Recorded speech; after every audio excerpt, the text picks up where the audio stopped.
Hey everyone, this is David from Finish Line Factory, and behind me is a 2010 Porsche Panamera Turbo.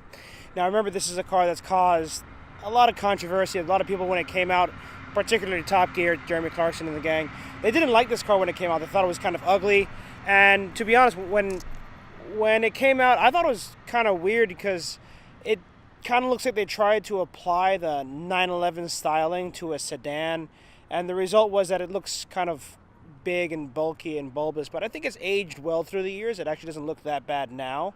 I mean, the new Panamera came out, and these have come down in price significantly. They are great value for the money, and I don't think they look as bad as people thought they did, at least when it came out. It's aged gracefully. So let's check it out. I'm going to take you for a tour of the interior and exterior, and take it for a quick drive around town. So let's go check it out. All right, so before we officially get started, I just want to mention that I have borrowed this car from Autosport Group in Delray Beach. They are a luxury and exotic car dealer, and they have been gracious enough to lend me this car so I can do this full bumper-to-bumper review. So definitely check them out. I'm going to put the link in the description to their contact information as well as their website, so you can check out this car as well as any other car they might have in inventory. Thanks. All right, so before I get started, I just want to mention this car does have a number of aftermarket modifications that differentiate it from a standard Panamera, most notably the taillights and the headlights. So taillights kind of have this cool plastic cover here, as well as the tinting. Notice that some of the badging and trim is blacked out. I don't think it comes like that from the factory. The roof is black, and I think that is factory. And I'm not so sure. It has these carbon fiber looking pillars here, these covers on the B pillar. And on the headlights, it's got this kind of an eyelid, kind of a surround going around it. It looks cool, looks all right, but I just want to mention that's not factory. But hey, you know what? You got that 911 styling kind of applied to the Panamera. I think from here forward, it looks good. I think it's this part that people didn't really like. It just looks kind of weird. It looks all right. You know, I think it does look a little bulbous. Kind of looks kind of like a wagon kind of styling, but it's not bad, you know. Now in the back here, we've got these 20-inch wheels, which are massive, and a lot of cars, they need to have these big wheels just to look proportionate. So in the rear here, it's got these 295/35/20 tires, Michelin Pilot Sports, which definitely helps to keep the car stuck to the road, especially as you're, driving fast. What do we have up front? We've got 255/40/20. Let's take a quick look at the trunk space here. You've got the moving spoiler, it moves up and down. Oh, do I have to unlock the car? All right, I gotta hold it a little longer. There you go. Now, the trunk isn't all that spacious, especially given how large the car is. But, you got to compromise between having front-wheel drive, rear-wheel drive, crash protection, rear seat space. So if you think about it, it's not really that bad. You have a huge opening to get things into. You can definitely put like a suitcase in here. I would like to mention that these speakers here, these subwoofers, are not factory. But you have plenty of space for a camera bag. I mean, look at that. Now, normally the floor mats would be on, but the floor mats are not there, so, whatever. And then up here, the whole trunk is power, obviously, as I just opened it. So you can close it, or you can close and lock the doors, which is really nice. And before I jump into the interior, I just want to take a quick look at the engine. Now, this is a Panamera Turbo, so it has a twin-turbo V8. So let's pop that real quick. Right there. Did I get it? No? Oh, okay. I guess that's interesting. It's not a hard pop. It's actually more, it's got a linear pull. It's interesting. Oh, and check that out. So the hood release is just this thing right here, right where you would expect it to be. That's really nice. That's really Porsche. Oh, wow, look at that. That is some presentation right there. Geez, twin turbo V8. Oh, it's direct injection, 4.8 liters. All right, so if you're rocking a Panamera Turbo, you're rocking 493 horsepower at 6,000 RPM and 516 pound-feet of torque from as little as 2,200 RPM. Holy crap. So you hammer the throttle in pretty much any gear and you are taking off like a rocket ship. Man, this is ridiculous. So I'm sure the turbos are on the side. Can we see them? Probably not. No. So it looks like the turbos probably route up this way, right, into the intercooler, which is in the front, and then comes back from the intercooler up here into this single throttle body. All right, so let's close the hood, hop inside, and check it out. Alrighty then, so I've got the key right here. Let's hop in and check it out. So what's pretty cool is the key itself is actually shaped just like the Panamera. I mean, look at that. You know, how do you like that? So you pop the trunk open like that, lock, unlock, Porsche badge. It does nothing but look pretty. So hit the button, let's head inside. So immediately you're greeted with this. And by the way, this is not factory. This leather here, I don't think, now I know Porsche lets you customize a lot of your car before you order it, but I'm pretty sure, I feel like this stitching and this leather is not something that's offered by Porsche. And I noticed it's all throughout the cabin. Look at that. You know, it's just everywhere. So I think whoever previously owned this car might have really been into saddles, because this looks a lot like the stitching on a saddle. So that's, I mean, that's pretty cool. But that's not OEM. So see this right here, this looks OEM right here, and then this looks different. So just want to point that out before I, continue with the review. All right. So get in here, close the door, and you're just greeted with this beautiful steering wheel and the 5 gauges. So here is this is your oil temperature, and looks like that's oil pressure. Here we have your speedometer, odometer, tachometer, front and center. You got a little screen, perhaps you can show your navigation there. And that's your water temperature and fuel gauge. Coming down here, you got cruise control, blinkers. So those are your wipers, I suppose. You got different buttons. Now what's interesting here, you don't have paddle shifters. Instead, you have to push this way to shift down and pull to shift up. Actually, no, I have it wrong.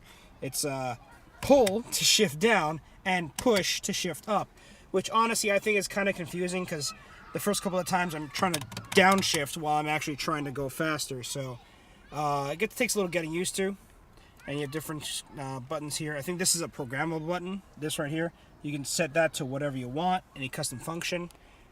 Different dial here, just different functions.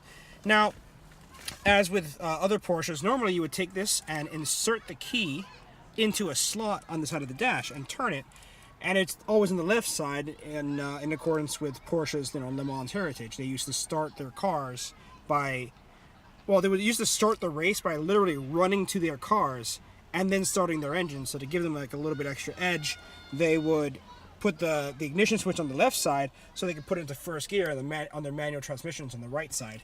But since this now has a keyless entry, you just set that right there. You can leave it in your pocket. And all you gotta do is just turn this knob here, so foot on the brake, and let's get it started up. There you go, 4.8 liter engine roars to life. So yeah, 4-window automatic. Door handle, you got memory seats.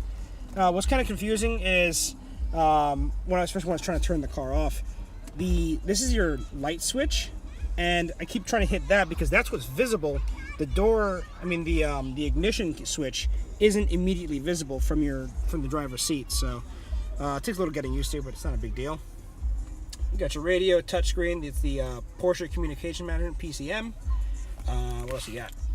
Let's see, temperature. Now, what I like is that, unlike a lot of cars that have a lot of buttons, everything here is very well laid out. So you get your sport mode right there. Hit that. It doesn't seem to have sports exhaust. Yeah, I don't think that's sports exhaust. Traction control. You can raise the car up and down. It does have air suspension. That's pretty nifty. So right now we can go from high level. Select it. Okay, you only have two. You only have high or low, so that's not a big deal. Some cars have more. Heated seats. You have your AC controls. This is the driver's side AC controls. This is the passenger side AC controls. That's very nice. And what's cool is that I've noticed this. A lot of cars, they'll have they'll push a button for dual, and it'll allow the passenger side to set their own thing.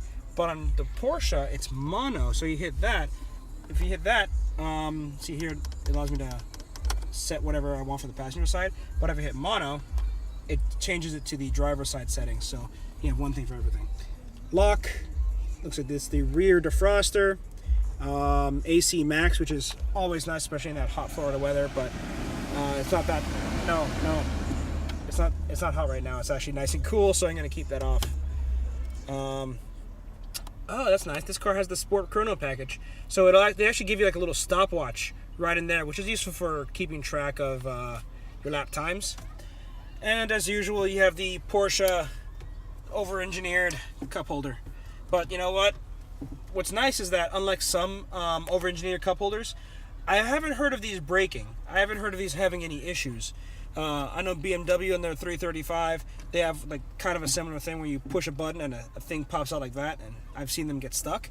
I've never seen one get stuck on a Porsche. So if you know of someone that has had their cup holders break, let me know so I can figure out what happened. Now let's see what's up with the center console deal. Oh, there's a button here. Okay, a little center console. Put some stuff there. Let's see, we've got a USB port, power outlet, 12 volt. There you go, charging your phone there. All right, so that's enough of the interior tour. Oh, of course, it's a sedan. I should show you guys the back seats. I know, you guys want to go and take it for a drive, but we got to do the full review. Of course, I've locked myself out. Just push that button right there. All right. Oh, you know what? Not too bad. Plenty of space, unlike that the Aston Martin Rapide. I'm actually pretty comfortable back here. It's not bad at all. What do we have here? We have a thing. What does this do? This does. Okay, we have a little cubby hole here. It looks like this is a pop-out cup holder. That's pretty nifty. Power outlet. Another power outlet, which is actually your cigarette lighter, so you can smoke in your Porsche. You're being chauffeured. You get another cup holder, and rear heated seats, and you can lock and unlock the car from the back seat. That's useful. I've never seen that in any car. And you got your own little vents, and that's it for the back seat. So back to the front seat. Oh, you know what? Getting in and out, it's a little tight, not too bad. You know, getting out of the back seat of your buddy's Porsche. So let me get the camera up on the suction cup, and let's rock and roll.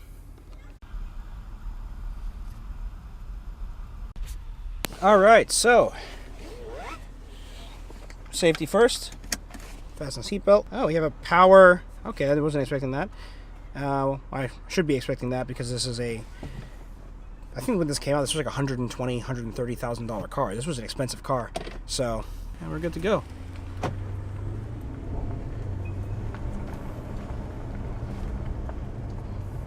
So, one of the things that I love about this car is, even though this is a big, heavy sedan, this car is extremely quick.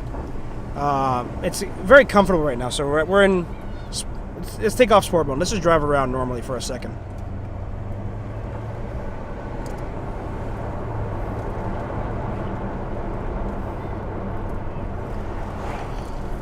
So, I love PDK.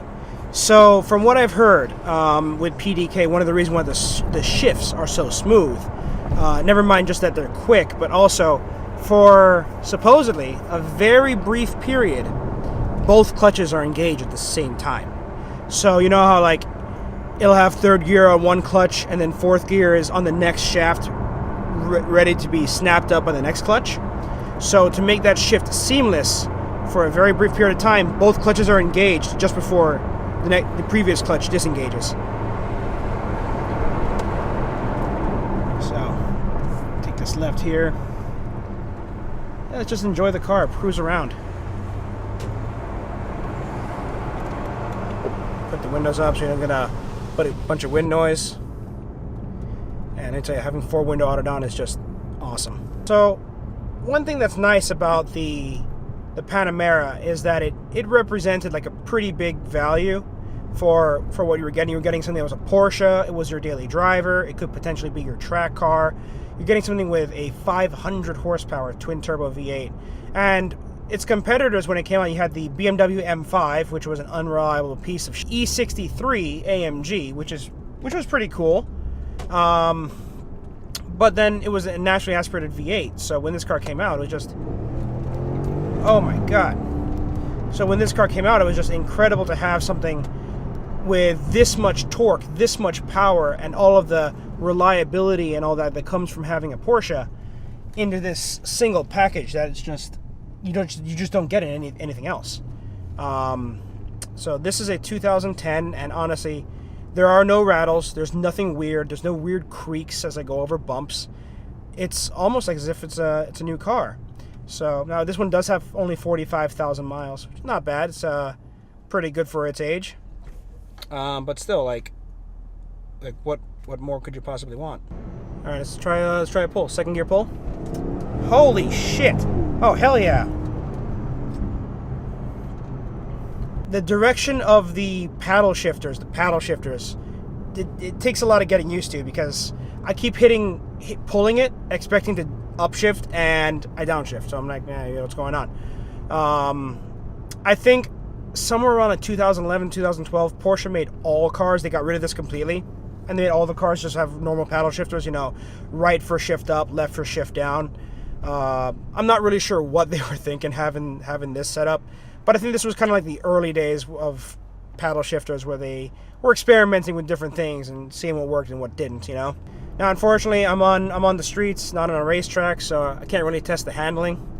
But I can tell you that this being a Porsche, they probably did not slouch on that in the least, and this will definitely handle like a Porsche.